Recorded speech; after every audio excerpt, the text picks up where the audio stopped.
থেমে থেমে গড়াই নদীর পার এভাবেই ভেঙে পড়ছে। গেল ৩০ বছরে এমন ভাঙন দেখেনি কেউ।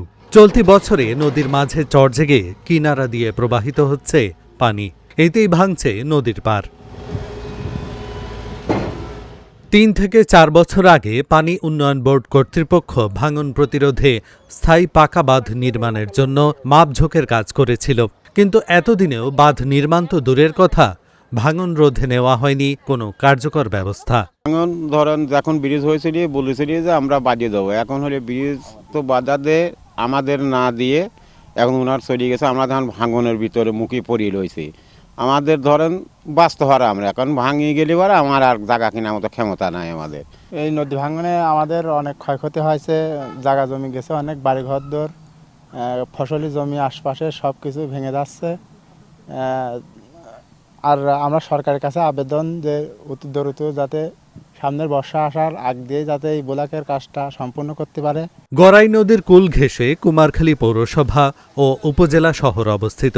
১৮৬৯ সালে গঠিত প্রথম শ্রেণীর এই পৌরসভায় প্রায় ৬০,০০০ মানুষের বসবাস। পৌরসভার ৮ নম্বর ওয়ার্ডের তেবাড়িয়ার শহীদ গোলাম কিবরিয়া সেতু থেকে ৯ নম্বর ওয়ার্ডের আগ্রাকুণ্ডা পর্যন্ত প্রায় ১ কিলোমিটার এলাকায় নেই বাঁধ। আমাদের এখানে চর এলাকা তো কলার বাগান ছিল, তারপরে গম চাষ হতো, ভুট্টা চাষ হতো, এইভাবে অনেক চাষই হতো। তো জমি ভেঙে গেছে অনেক, আর কিছু আছে। এখন যদি ভেঙে যায় তাহলে আমাদের বাড়িঘর ভেঙে যাবে। সমস্যা এখানে যখন ব্রিজ হয় তখন বাজেট ছিল ৭৫ ফিট করে বাজিয়ে দেবে। এখন মনে করেন আমরা আশা ভরসায় ছিলাম, এখানে কলার গাছ টাছ অনেক ছিল, আমাদের এখানে ২-৩ বিঘা ভেঙে গেছে। নদী বছরে পানি আলে প্রত্যেক বছরই ভাঙে।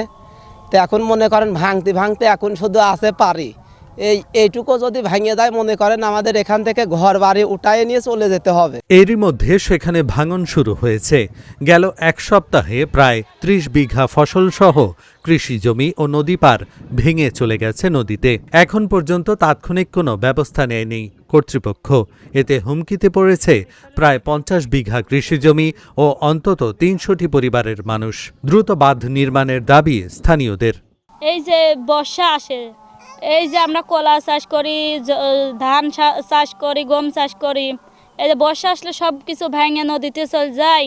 এবারটা বর্ষা আসলে তো আমাদের ঘর বাড়িই চলে যাবে, আমরা যাব কোথায়?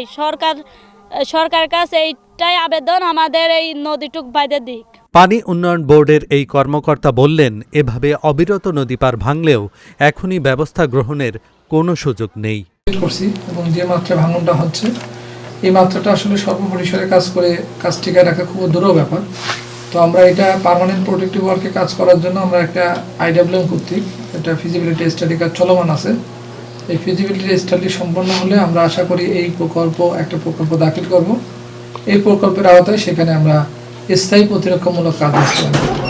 পাউবোর সঙ্গে আলোচনা করে ব্যবস্থা গ্রহণের আশ্বাস এই কর্মকর্তার। এখানে কিছু নদী ভাঙ্গন প্রবণ কিছু এলাকা আছে, এটা তো মূলত আমাদের পানি উন্নয়ন বোর্ডেরই কাজ।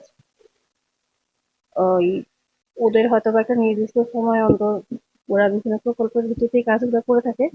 আমরা ইতিমধ্যে পানি উন্নয়ন বোর্ডের সাথে কথা বলেছি। তো ওদের যেটা কথা হচ্ছে হয়তো বা বন্যার সময় এই প্রকল্পগুলোর মাধ্যমে ওরা এই কাজগুলো করে থাকে। তারপরেও তারা তাদের ঊর্ধ্বতন কর্তৃপক্ষের সাথে কথা বলতে চেয়েছে এবং এক্ষেত্রে যদি কিছু তাৎক্ষণিক ব্যবস্থা নেওয়া যায় ওনারা চেষ্টা করে বলেছে। কালক্ষেপণ বা আশ্বাস নয়, নিজেদের অস্তিত্ব রক্ষায় দ্রুত কার্যকরী পদক্ষেপ গ্রহণের দাবি কুমারখালীবাসীর। Dhaka Journal, news desk.